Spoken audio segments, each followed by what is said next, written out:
Hey guys, Steve here, singledadfitdad.com. Thanks for watching this video. Today is another installment of my Saturday Q&A. Quick question answer today.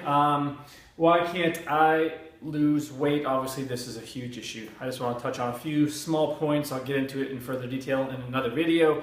But right now I get this a lot, right? I'm stuck, can't lose weight. Why can't I lose weight? You know, it's so stubborn and people can't get that last 10 pounds off. Or whatever it is, and there's a few good reasons for that, and I'm going to touch on a couple of them briefly now. One, you're not strength training, okay? They say, oh, I'm doing tons of cardio, I walk every day, I'm running on the treadmill.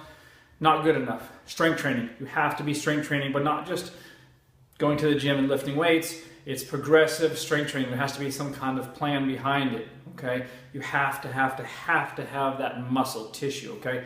The more muscle tissue we have, the faster we're going to be able to burn calories at rest, and the leaner we become.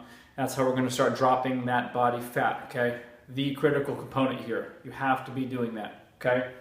You're in a calorie surplus. Obviously it comes down to calories in versus calories out, okay? If you're eating even one too many calories, then your body needs to burn body fat or weight.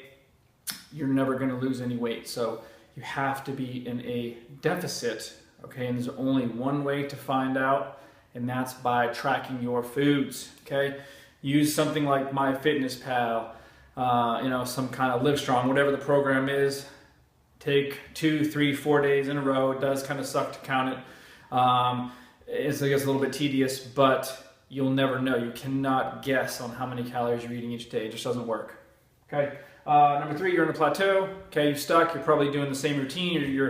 I see it all the time. You're doing the same workouts, the same exercises, the same weights, same reps. You're doing the same amount of work on the treadmill or elliptical or whatever you're doing.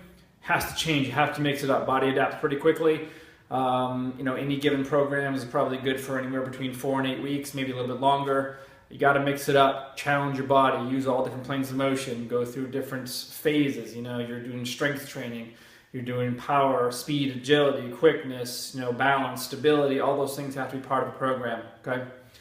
Your metabolism sucks, okay? That's just from years of neglect, yo-yo dieting, sitting on your ass, those types of things. And over time, everything just slows down, so your body holds on to everything it really wants to hold on to, all its fat. So we need to fix this, and this goes back to number 1, strength training, adding muscle tissue.